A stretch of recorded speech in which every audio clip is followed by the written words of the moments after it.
చెట్టుబడి తెలుగు లోగిలి.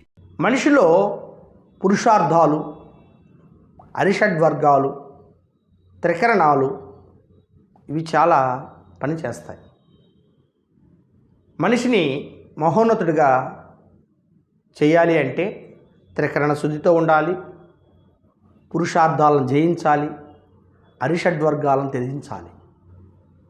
అప్పుడు మానవుడు పురుషోత్తముడవుతాడు. అలాంటి పద్యము ఇప్పుడు మనం చెప్పుకుంటాం.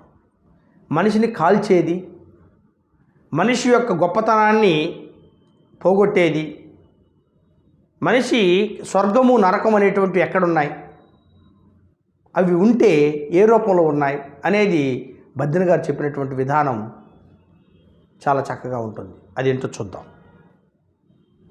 తన కోపమే తన శత్రువు, తన శాంతమే తనకు రక్ష దయ చుట్టంబవు, తన సంతోషమే స్వర్గము తమ దుఃఖమే నరకమండ్రు తథ్యము సుమతి, తమ దుఃఖమే నరకమండ్రు తథ్యము సుమతి. తన కోపమే తన శత్రువు. నీలో కోపము, ఆవేశము ఉన్నంతకాలం నీకు శాంతి లేదు, ఎదుటి వాళ్ళకి సంతోషం లేదు. నువ్వేం చేస్తున్నావో నీకు తెలియదు. కోపం అత్యంత ప్రమాదకరం. స్వాతంత్ర్య పోరాటంలో కోపం లేకనే కదా కోపం ఉన్న వాళ్ళందరూ ఏమయ్యారు? కనుమరుగయ్యారు. శాంతి అస్త్రాన్ని పట్టి గాంధీ మహాత్ముడయ్యాడు. కాబట్టి తన కోపమే తనకు శత్రువు, తన శాంతమే తనకు రక్ష. దయ చుట్టంబో తనకు సహకారి కూడా అవుతుంది.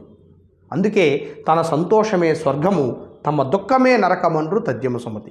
ఎక్కడైతే మనిషి సంతోషంగా ఉంటాడో అదే స్వర్గం, ఎక్కడైతే కన్నీరు కారుస్తూ ఏడుస్తూ ఉంటారో అదే నరకం. కాబట్టి మనలోనే ఉన్నాయి స్వర్గ నరకాలు అన్నీ కూడా. ఎలా మసలుకోవాలనేదే ఈ నాటకం, ఈ జీవిత ప్రస్థానం, ఈ జీవిత గమ్యం, లక్ష్యం అదే.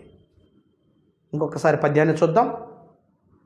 తన కోపమే తన శత్రువు, తన శాంతమే తనకు రక్ష దయ చుట్టంబవు, తన సంతోషమే స్వర్గము తమ దుఃఖమే నరకమండ్రు తథ్యము సుమతి. చెట్టుబడి తెలుగు లోగిలి.